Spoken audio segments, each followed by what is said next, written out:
It is the Riot Podcast. Looky here. We're here. You're like, how long will it be? We're here now. Look at us now. It's the end of our RadioU fundraiser today. We so did if you're it. listening, this is our last sort of special look back at a certain year podcast. I will be back on Monday with a normal new podcast. Nikki and I, today is like a special day of suffering because we have to work longer because it's the last day. It's the last day. But it's fine, and I feel good about it. We're almost done. So if you haven't supported, we really could use as much support as the Worship Riot podcast. It's not free. It does cost a lot of money, and it's a catch. The more people that listen to the podcast, the more money it takes. So stop listening. If you've listened for a while and wouldn't mind a few dollars to help RadioU, do that today, RadioU.com.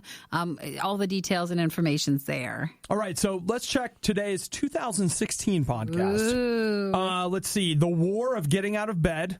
That's real. Mm-hmm. Nikki wants to try oil pulling. Oh, yeah, that didn't last very long. But, you know, it's like 20, 30 minutes you're supposed to pull. And not like, are you pulling with your arms? Nope. No, you're supposed to swish it in your mouth. Nope. I don't have that time in the morning. I don't know what this is, but it sounds terrifying. Cyclical vomiting syndrome. Ew. Ooh, okay, here's one. I remember this morning. I wanted to know if werewolves change in space. Did that correspond with, wasn't there a book around that too? Probably. I don't know. Or was that the Amish in space, or what was that? No, I read that book. Yeah, that is was a book. Amish Vampires in Space. I thought there was a werewolf in space I'm book. telling you right now, if you want to find a book off the beaten path that is way better than it has any right to be, Yeah. Amish Vampires in Space, I really enjoyed. It's not as bad as you think it would be. It's a really enjoyable book. And remember, we're werewolves, not swearwolves. That's just also just a little word. It's a little nugget today to remember. We talk about Terry Crews. I go to see the Constitution. Wee. Obadiah went to Washington. It's in there. And apparently Santa makes fun of a fat kid. Aww. I don't know. This is what we're ending the epic long. That's it. That's the last what we're thing. ending on. Yep. Feels fitting. It's got Christmas. It's got fat. And fat. Yep. All right. Well, you guys enjoy today's podcast. Thank you for listening during the fundraiser. I know you might prefer new podcasts, but we'll be back on Monday with a new one. We absolutely will. And remember, if you haven't yet, please, please, please support the fall fundraiser. Support RadioU. Go to RadioU.com. You click on donate. That's how you get in, and make sure you say, hey, I'm a podcast listener, because we want to hear from you. Have a great day. Bye. Nikki's here to cheer you on. Michael's here to keep track of the numbers. And Obadiah's just here. RadioU Fall Fundraiser. 877-2-RADIO-U. RadioU.com. This morning when I got out of bed, I laid down on the floor. In your closet? Yeah. I have there's my bedroom and bathroom, and then the closet is on the other side of the bathroom. And so I lay half in, half out kind of. At least you made it there. Yeah. Well, I felt good about that. And then the thing is that I sat, I laid there for about 10 minutes, and then I sat up and just stared straight ahead for about 10 minutes. I still made it here roughly on time. So, I mean, there's something there. But I struggled this morning. And the funny thing is that as I'm sitting there staring straight ahead, it's this Zen-like moment that I could never achieve at any other time during the day. My mind is completely empty. It's clear. I mean, I don't have any ideas. And then every once in a while, this voice will come to me and just you have to get up. And it's funny how it's just I can't be bothered by that. I'm at peace right now. Don't come at me with, you have to get up. I am up. I'm up now. And then I just go right back to complete emptiness. And that's why it's funny. I think that in the morning, your body and your brain are at war. All right. Your brain is saying to you, you have to get up, you have to go, you have to whatever. But your body over time has become smart. If your body tried a frontal assault, you know what? We're not going to go today. I really like being in bed, whatever. Like, there were times when that would get you, but for the most part, you fight through that. No, you fight. Like, your brain is smart enough to fight through that, which is why your body is devious. Your body comes at you with stuff like, you're laying there and you're like, gosh, I really need to get out of bed. And then your body is like, don't you think you should change your major? And then you are arrested. You can't, you just have to lay there and think about it. And pretty soon you've been in bed like an extra half hour. And your body knows how to fight your brain. It distracts it, or your body, as with me this morning, gives you moments of complete bliss. I have never been happier or more relaxed, or sitting on the floor in my closet has never felt better. It was like my body was like firing pleasure sensors in my brain, just like, doesn't it feel good to sit on the floor? Doesn't it feel good to stare straight ahead? Stare at the doorknob on the bathroom door. I like how people work hard and some go on like quests to find that inner peace and to empty themselves out enough. Right, yep. And they go through this long journey, and can they ever achieve it? And you found that in your closet just this morning. This morning. I have never seen anything so sublimely lovely as the door in the bathroom, because, again, I was able to stare at it enraptured for like 10 whole minutes. It was just like, it was bliss. But again, I thought you seemed more peaceful this morning. Oh, no. Eventually, my brain was just like, what are you doing? Get off the floor. And then I went from peace to like absolute must go as fast as possible. And then I went downstairs and got ketchup all over my shirt. Don't ask me why I was eating ketchup. That's a story for another time. That's life getting right back on track. I had to go back up to my room, change clothes again. And then it was like, this is not a great place. I hate it up here. It's weird. Just remember, you can't just get up, can you? Getting up in the morning is war. It is war, and you have got to make it happen.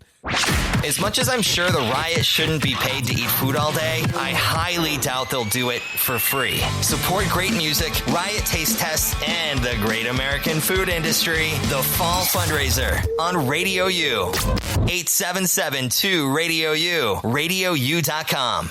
Nikki just asked me if I know what oil pulling is. Well, I was thinking of trying this last year, and then it's supposed to be really good if you have a lot of congestion, or it's good for, well, I don't want to tell you too much because I was actually curious what you thought it was. Well, when I said that to you. Here's the deal. My first thought was, when you said oil pulling, and I'm not making this up, I saw you in like workout gear. Oh, yeah, like CrossFit? With a 50-gallon drum of oil and a huge rope. And I just imagined you, like you see CrossFitters, or like some people, they're pushing like a sled with weights on it. I imagined you with a rope like over your back, and you're walking through the parking lot just pulling this barrel of oil. Then I knew that couldn't be right.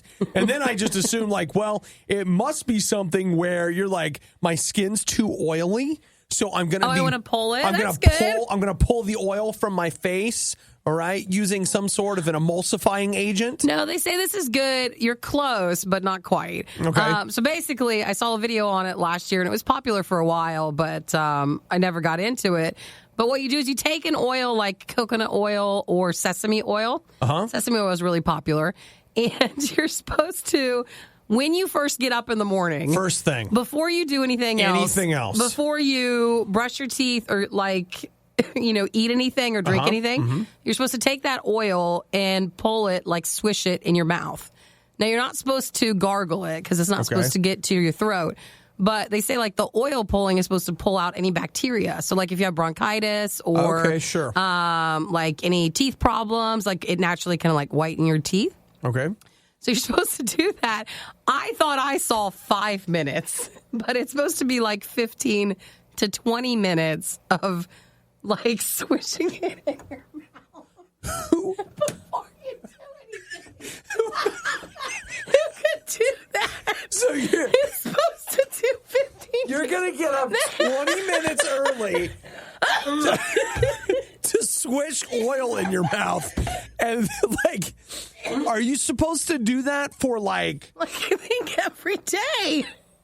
Like forever? Well, that's what you're supposed to do. And so I was reading this article, and in order to make it possible to do like the 15 to 20 minutes, they're like, hey, hum a song, or like, make it your time. Like, it's your sacred time.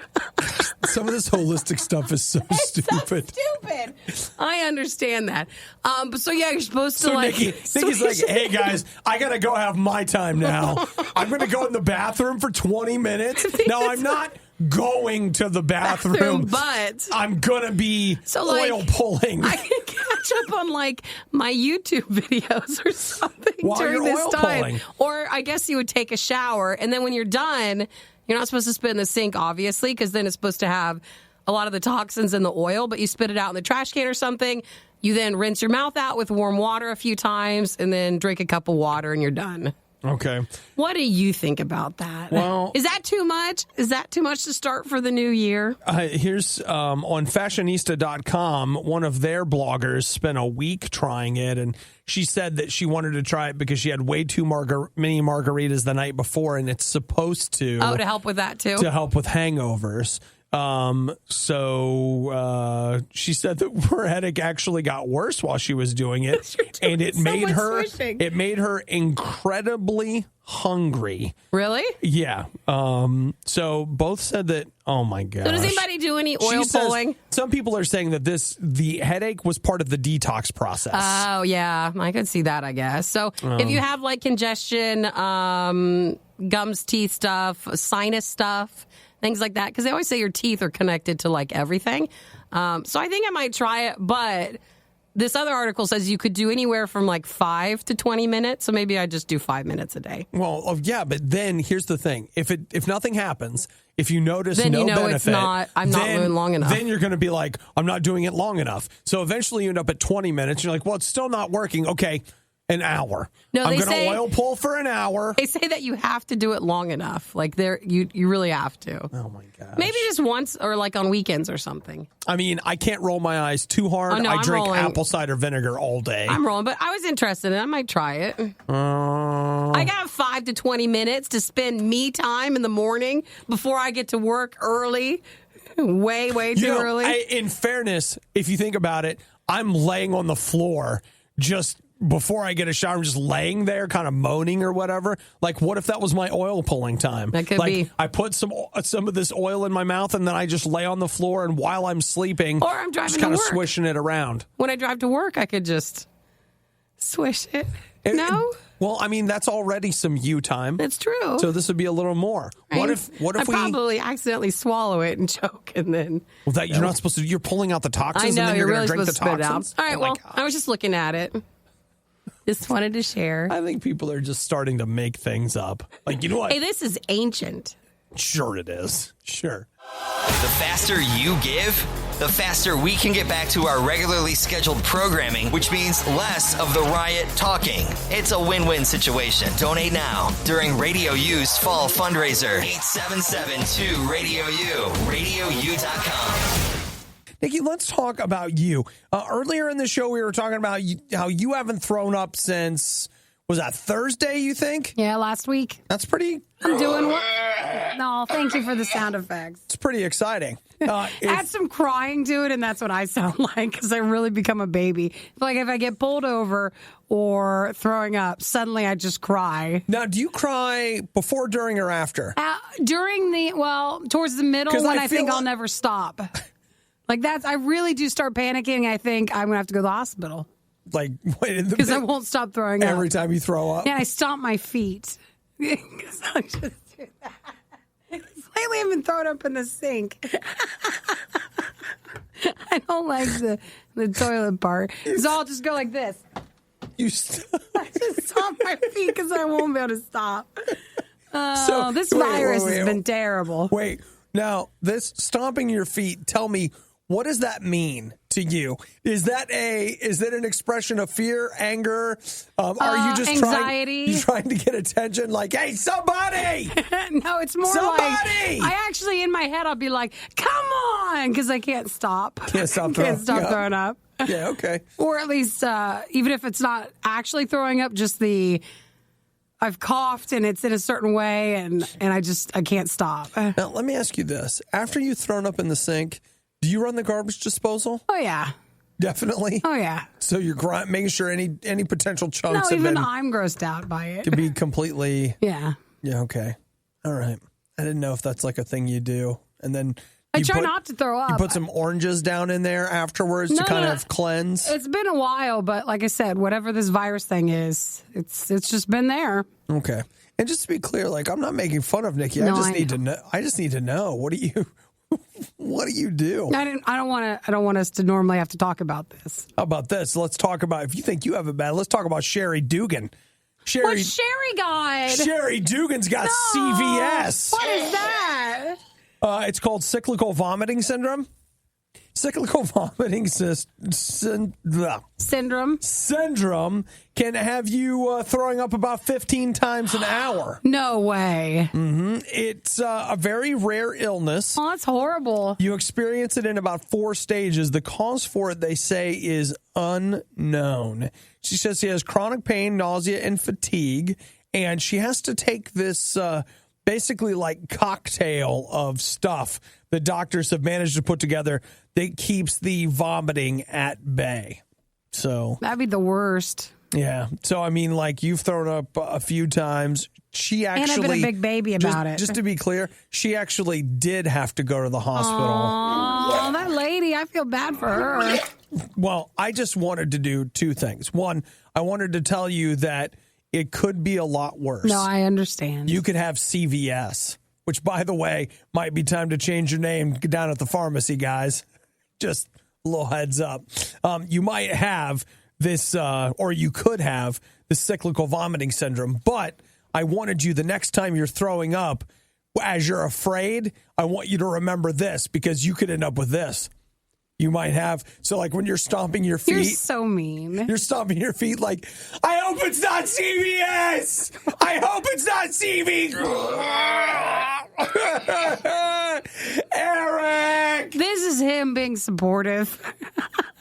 Hey, listen, if I had to. It's medical. Look, I'll hold your hair for you. Just know that I'm going to be laughing. If you can handle, decide which one you want more. Vomit in your hair, but I'm not there laughing at you, or me holding your hair, but I'm laughing. No, I don't think I'll throw up anymore. I really am on the mend, but I feel bad for her. Like, when it does happen, it definitely hurts your voice. Like, I can't imagine that. Yeah. It's bad. The cause of CVS, they say they don't know, but it can be, now you ready? It can be brought on from emotional stress. I mean, let's just go ahead and go down the line here, Nikki. You have that. Flu or other virus. I had that, yeah. Sinus infections. I had that. Foods such as chocolate. Oh, how can that cause that? Okay. Cheese. What? Or other foods containing MSG. Uh-oh, I eat a lot of... You eat a lot of MSG. Yes, I do. Hot weather. It's not that.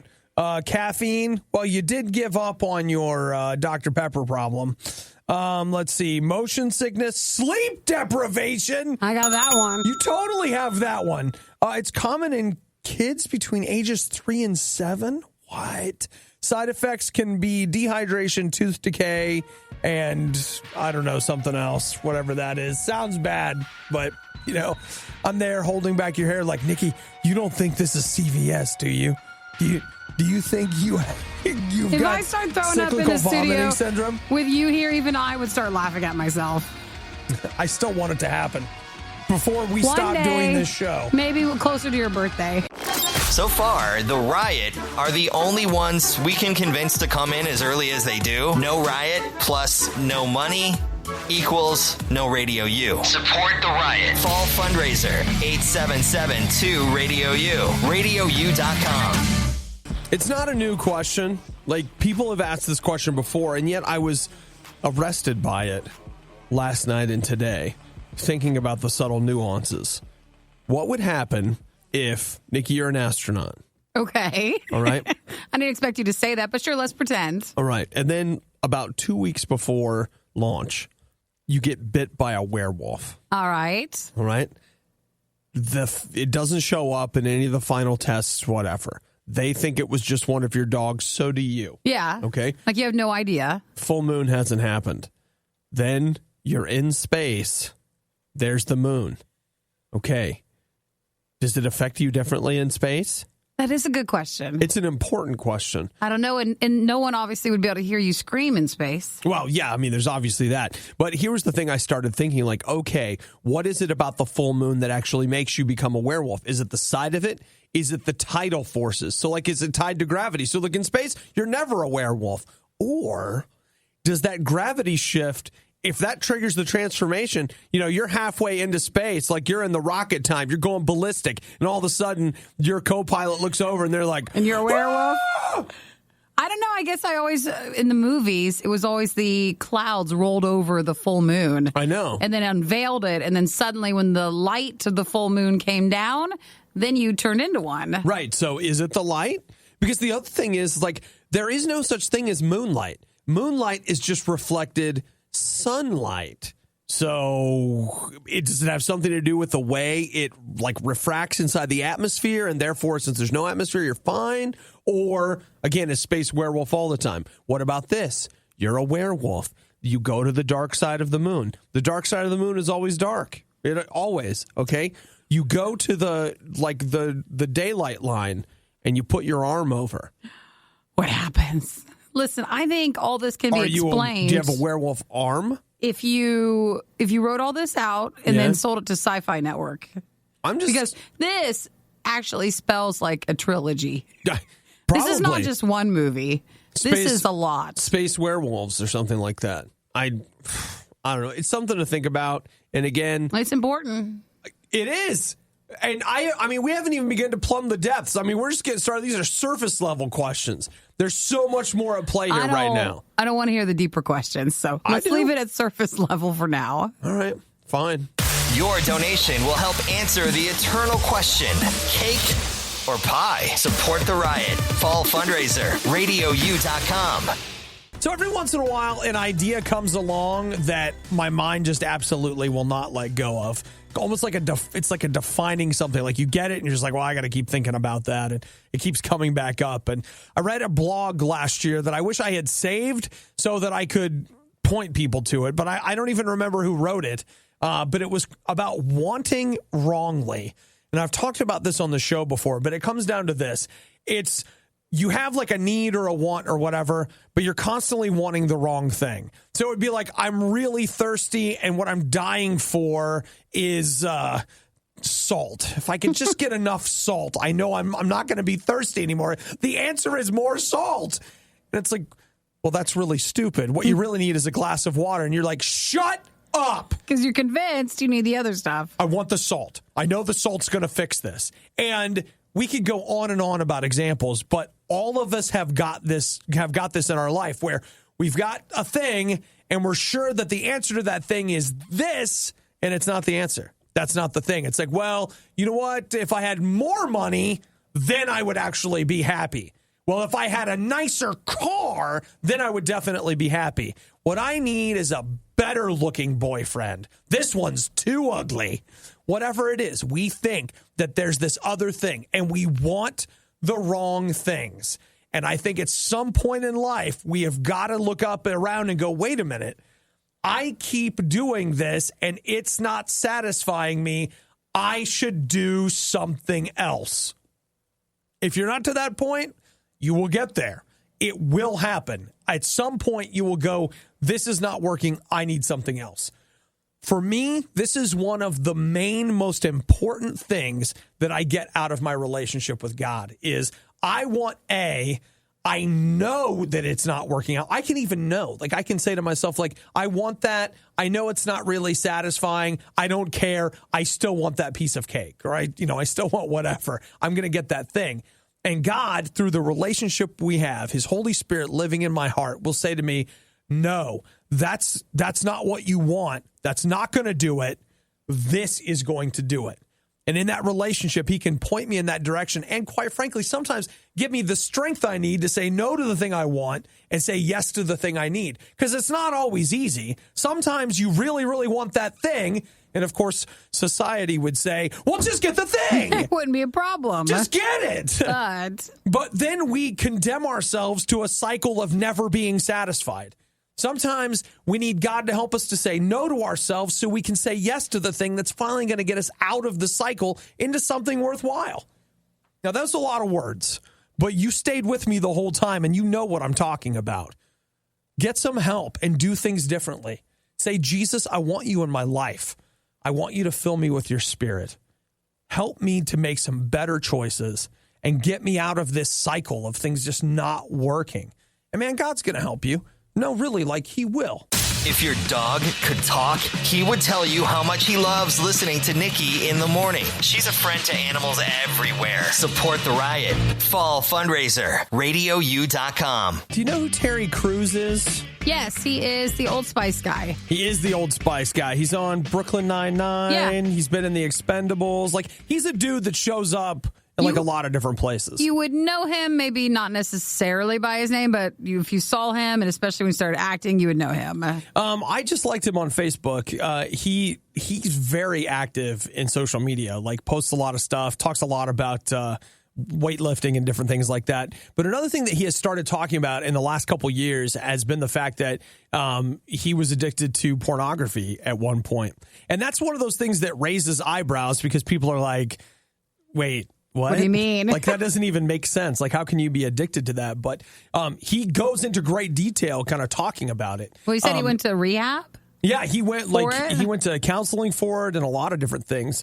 And it's weird, like in America and just I think in modern society, we have developed a really weird relationship with porn because there was a time when porn was kind of universally considered a bad thing.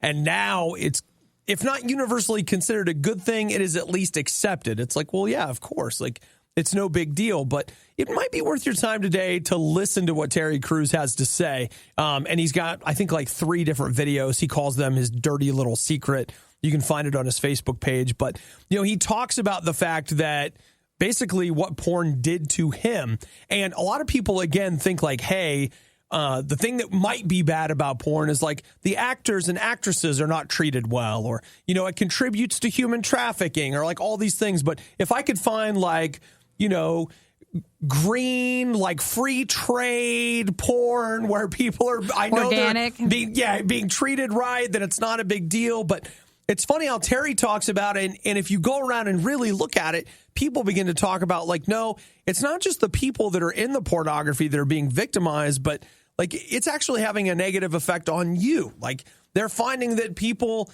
that have a regular intake of like porn, they don't enjoy sex as much. Like it changes their ideas about sex and this and that and the other. And like there are things that look really good on TV, but in practice in a real relationship aren't that great. And like it's destructive and it's not good. And it would really be worth looking into.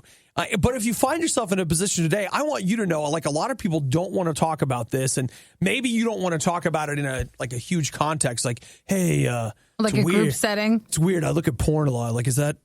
Most people just say, oh, it's normal, it's fine. But if you started to see, like, hey, this is kind of a problem. Like, this is not good. There's something about this that isn't good. Just know that there are people like Terry Crews that are out there going, like, hey, look, you can do something about this. And I will tell you that one of the things for me, I don't think there's anybody at like below a certain age that has not seen porn on the internet. I mean, like, come on. But for me, I have just taken a look at it and gone like, I don't want anything to do with that anymore, because I also found like it messes with your mind. Like it's not a good thing. And you know what? God can help you with that, because basically you've kind of trained your mind in a certain direction. God wants to help train you in a different way. God wants to clean you up a little bit, help you to think a little bit better, and to just stop. So look, don't feel like you're stuck. Don't feel like you can't get out. Jesus can help you. Just say, Jesus, I need some help. I want you in my life. I want you to fill me with your spirit. And I feel like I've got something here that's gotten out of control, and I need you to help me with it. And you know what? God will help you with it. You never have to feel like God's mad at you or you're a terrible person. Like, just know that whatever it is in your life that you know you have that is really not good for you, but you're having a hard time letting go of it, God will help you let go of it. Seriously. Could you make it through the morning without your daily dose of the Riot? Please pay for your prescription at the counter. The Riot Fall Fundraiser, RadioU.com. So my trip to Washington, D.C. Was pretty great. One of the things that I did was I went to the National Archives to see the Constitution. Oh, fancy. Wait, the Charters of Freedom, they call it, Nikki. Was it busy there? Or It was busy everywhere. Yeah. Not because the museums were so full. The long lines were security lines. You just kept having to wait in line to go through security. So the one lady, as we were waiting, she actually said, she's like, hey, one of your best bets is if you want to see the Constitution, go there first. Yeah. So I was like, okay, great. So went immediately to the rotunda at the National Archives and then had to wait in line probably for about 15 minutes to get into this room where they have the Constitution. Now, they have a lady out there. Everybody's got guns. They're super serious about it. And this lady is just screaming at you like, no food, no drink, don't touch the glass, all this kind of stuff. And then she's like, do not form lines. There are no lines. Like, just move from exhibit to exhibit. But not in line. Okay, you've got they're releasing 100 people at a time to go into this room. Everyone's there to see one thing. Yeah. Don't form a line. And naturally, you're yelled at every other place to form a line. So this is the... It was the weirdest. I felt like I was in some kind of an experiment. Like there were cameras watching to see what people would do if you told them not to line up. Because what ended up happening was you've got a ton of people, like people with kids, people with this. Everybody's just trying to get a glimpse at the Constitution. And if you weren't very tall, you were really screwed. You're really out of luck. So again, you got moms that are like, can I please let my kid through? Can I please? I just want them to see the We the People part. And they're hoping that'll spark a love for like our government and our history and finally do well in school. I'm not making that up. They just want to see the We the People part? I just want to see the We the People. So in the middle of all of this, there are two guys, two older guys, and they were there to see the Holy Grail. So you've got all these people that are just trying so hard to see the Constitution. And here's this one guy standing over the first page, Article 1, oblivious to the world, reading it. Word for word. If you're thinking that, like, no, you can't read it. If I didn't tell you it was the Constitution, you'd think it was a piece of trash. I mean, like, it is so damaged and so old that you can't see anything. And here's this guy, and he's reading it, mouthing it, yeah, and saying stuff to no one in particular about how the government is right now breaking its own rules in the Constitution. And I'm just like, oh, good. Well, you're trying not to form a line behind him. Right. Because you're not supposed to form a line. That lady with the gun back there yelled and said not to form a line, but you got to move, man. You only get a couple of minutes. That's it. Like, do you see here, Article 1, Section 6, subparagraph 3, the government right now is not doing it. It's like, oh, gosh. Oh, you're one of those people. And then you got him and the other lady. I just want my kid to see We the People. I just want him to see the We the People part. And I just am standing there. I literally thought, just shaking your head. I almost said out loud, I hate it here. And that is the beautiful part of this country. And that's America. That's it. That's America right there. I hate it here. I hate it here. Well, there's the We the People lady and the guy saying the government is breaking the Constitution. And the no line lady who can yell at you. It's like, that's it. She's got a gun. You don't form a line. You had a great time, didn't you? That was the worst part. Oh, lucky. It was kind of like it was like going to Black Friday, but you're getting nothing. Yeah. Black Friday history sale, like nobody wants it. You just want to grab that guy and be like, look, all right, I just want to let you know, yeah, the government does what it wants. The lady back there has got a gun, and there are replicas available in the gift shop. Read that. Word for word, man. It's all right there. We love Radio U. You love Radio U. We love the Riot. You tolerate the Riot. Donate now during Radio U's fall fundraiser. RadioU.com. Yes. What are you reading? So, just out of curiosity, how many people have gone to see Santa this year? Anybody got to go to the mall or wherever and sit on his lap and tell him what you really want for Christmas? I saw him at the mall, though I didn't get to tell him what I wanted. Then how's he going to know? Well, I mean, he was just there in the center of the mall. Yeah. Nikki's been texting him this whole time. Well, like, we do have a great relationship where I can text him. Yeah. There's a boy in North Carolina who went to see Santa. Yeah. And he went to the town center in Forest City, North Carolina. His name's Anthony. He's 9 years old. He and his brother got his picture taken with Santa. And he says that after the picture, Santa told him to lay off the hamburgers and French fries. Oh, no, he did not. That is terrible. No. Please don't tell me Santa did that. He said he walked away from Santa and he was bawling. Oh, that is so cruel. Santa was all like, you need to quit with the burgers and fries. Lay off the fast food. Oh, what did his mom do? Or maybe he didn't find out until later? I think she didn't find out until later. And I went out and started crying. This is what he says. The Santa has not been identified, but the Mays family provided a photo of the man they said spoke to Anthony. The mom says, I was just mind blown. I wished a million times that we would have never went to see Santa. The town manager says Santa apologized, but he said that Santa obviously didn't mean it. But that's like being crushed by Santa. Crushed? At that age, that's being crushed. That is what leads to problems later in your life. Well, you know what? I hope this guy can get on top of it. I mean, I'll just tell you, Santa never told me I was fat, but I had lots of people tell me I was fat when I was little, including adults. And you know what? But you don't want to hear that from Santa. I remember every single adult that told me I was fat. And now Santa. Santa's supposed to be a good time. He's supposed to be fat. Santa is fat. Come on. Hey, Kettle, it's the pot. You're black. Yes, I mean, you're leaving cookies for the guy. I mean, seriously, Santa telling you, that's what makes it even worse, because it's like, Nick, even the fat guy thinks I'm fat. That's great. Well, to the 9-year-old, we're very sorry, because that's mean.